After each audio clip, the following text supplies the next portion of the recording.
समाचार में बड़ौली ब्रह्म कुमारी जी द्वारा आयोजित एक भव्य धार्मिक कार्यक्रम का वर्णन किया गया है, जिसमें 12 ज्योतिर्लिंग और बाबा अमरनाथ के बर्फ के शिवलिंग के दर्शन का विशेष आयोजन किया गया है। मुख्य विशेषताएं: इस कार्यक्रम का उद्घाटन सूरत जिला पंचायत के कार्यकारी अध्यक्ष जीतूभाई पटेल के कर कमालों द्वारा किया गया। इस अवसर पर अजीत सिंह सुरमा, सामाजिक अग्रणी डॉक्टर पीयूष भाई पटेल, आयुर्वेदाचार्य एडवोकेट परिमल भाई सहित कई गणमान्य लोगों और धर्म प्रेमी बड़ी संख्या में उपस्थित रहे। ब्रह्म कुमारी जयश्री बहन ने अपने प्रवचन में शिव महिमा का विस्तार से वर्णन किया और उपवास का सही अर्थ बताते हुए कहा कि उपवास केवल भूखा रहना नहीं है, बल्कि झूठ बोलना, गुस्सा करना जैसी बुरी आदतों का त्याग करना भी उपवास है। 12 ज्योतिर्लिंग और बाबा अमरनाथ के दर्शन 23 से 26 फरवरी 2025 तक प्रतिदिन शाम 5 बजे से रात 10 बजे तक खुले रहेंगे। इस कार्यक्रम का उद्देश्य मानव जीवन में दिव्य संस्कारों का सिंचन कर आध्यात्मिक परिवर्तन लाना है। संवाददाता कैलाश कुमावत, BHP न्यूज, बड़ौली।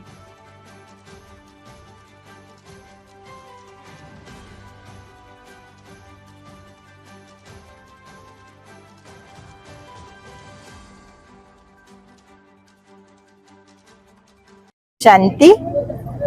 प्रजापिता ब्रह्मा कुमारी ईश्वरीय विश्वविद्यालय द्वारा 140 देशों अंदर परमपिता शिव परमात्मा अवतरणनी 89મી त्रिमूर्ति शिव जयंती खूबज धूमधाम थी उजववामां आवी छे।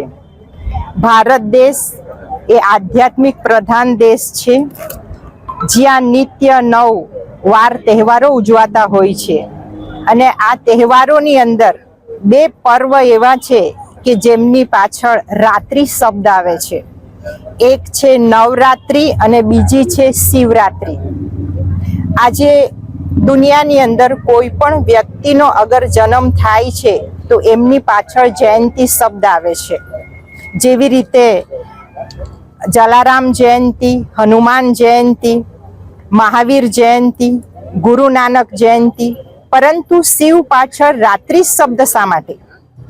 तो परमात्मा शिवनु जे अवतरण छे ए आ घोर कळयुगनी अंदर परमात्मा परमधाम थी आ सृष्टि पर आवे छे। गीताना वायदा प्रमाणे यदा यदा हि धर्मस्य ग्लानि भवति भारता, के ज्यारे ज्यारे भारतनी अंदर पापाचार, भ्रष्टाचार अने अत्याचार वधशे, व्यक्ति જ્યારે મનથી દુખી થશે ત્યારે પરમાત્મા સ્વયં આ સૃષ્ટિ પર આવીને સર્વ મનુષ્ય આત્માઓને મુક્તિ અપાવવાનું કાર્ય એ પરમાત્મા કરે છે। તો વર્તમાન સમયમાં પરમાત્મા 89 વર્ષથી આ સૃષ્ટિ પર આવીને હરેક મનુષ્ય આત્માઓને એક સંદેશો આપે છે કે તમે સ્વયંને જાણો। આપણે જ્યારે ખુદને જાણી લઈએ છીએ कि આપણે શરીર નથી, પરંતુ આપણે શરીરને ચલાવનાર એક ચૈતન્ય શક્તિ આત્મા છે। તો આત્માની જ્યારે જ્યોતિ જાગી જાય છે તો આપણા આત્માની અંદર એક સદવિચારની ઉત્પત્તિ થાય છે કે આપણે હરેક વ્યક્તિ માટે સારું વિચારીએ છીએ, સારું બોલીએ છીએ અને સત્કર્મ કરીએ છીએ। જ્યારે જ્યારે શિવરાત્રિ આવે છે ત્યારે આપણે બધા શિવના મંદિરમાં જઈને શિવલિંગ ઉપર દૂધ, આંકડો, ધતુરો, બીલીપત્ર બધું ચઢાવીએ છીએ, ઉપવાસ કરીએ છીએ, જાગરણ કરીએ છીએ। તો એમનું આધ્યાત્મિક રહસ્ય પરમાત્મા સ્વયં આપણને સૌને એ બતાવે છે કે આપણે જાગરણ કયું કરવું જોઈએ, આપણે ઉપવાસ કયો કરવો જોઈએ। તો ઉપવાસનો સાચો અર્થ થાય છે કે પરમાત્મા જે ઉપર રહે છે એમની નજીક આપણે મન અને બુદ્ધિથી વાસ કરીએ, એ આપણો સાચો ઉપવાસ છે। જાગરણ કયું કે આપણે શરીર નથી પણ શરીરને ચલાવનાર એક ચૈતન્ય શક્તિ આત્મા છે, એ આત્માને આપણે સદાને માટે જાગૃત રાખવી એ સાચું જાગરણ છે।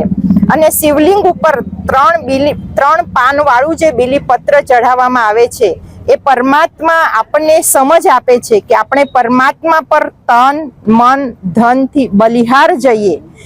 અને જ્યારે પરમાત્મા પર આપણે તન, મન, ધનથી બલિહાર જઈએ છીએ અને આપણી કમી કમજોરી પરમાત્માને અર્પણ કરીએ છીએ, એ જ પરમાત્મા પણ આપણા પર સર્વસ્વ કુરબાન જાય છે। અને આજે હરેક મનુષ્ય આત્માને મનની શાંતિ જોઈએ છે। તો મનની શાંતિ માટે આપણે આત્માની અંદર જે 5 ખોટા સિક્કા છે, 5 બુરાઈઓ છે, એ આપણે પરમાત્માની જોડીમાં અર્પણ કરીશું તો પરમાત્મા અવશ્ય જે આવનારી સતયુગી દુનિયા છે એ સતયુગી દુનિયાની અંદર આપણને સૌને હકદાર બનાવશે. તો વર્તમાન સમયમાં 89 વર્ષથી પરમાત્મા આ સૃષ્ટિ પર આવીને પ્રજાપિતા બ્રહ્માના સાકાર માધ્યમ દ્વારા હરેક મનુષ્ય આત્માઓને આ સંદેશો પહોંચાડવાનું એ અવિરત કાર્ય કરી રહ્યા છે.